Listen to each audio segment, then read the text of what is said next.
Hi everyone, it's Øyvind Martinsen here. It's a beautiful evening and welcome to this video.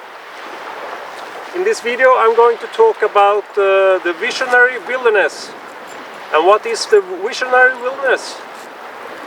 Well, we all have our inner wilderness and we have the outer wilderness, and we can express the meeting point between these two wildernesses in a photograph. And it was Galen Rowell who came up with the term visionary wilderness. Our photographic interpretations of the wilderness are different from one photographer to another.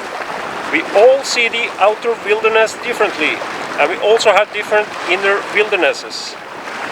How the visionary wilderness manifests itself in a photograph can therefore be very different. Two photographers can be on the same location, but they interpret things differently, depending on their different inner and outer wilderness. The tool we use to manifest our interpretations is a camera. The camera is a technical device and it does nothing by itself, but it is the bridge between the outer wilderness and the inner wilderness.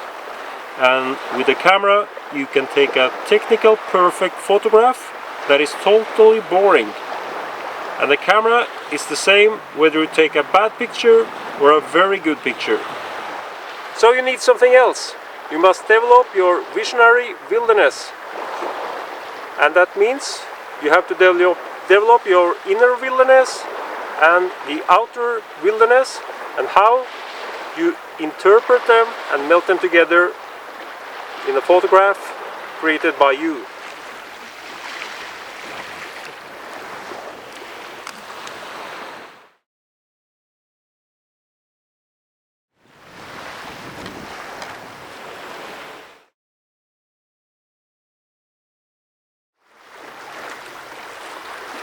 Thank you for watching this short video, and if you are not already a subscriber, please hit the red subscribe button down below here and give the video a big thumbs up, and if you like you can comment in the comment field below, and I'll see you soon in another video.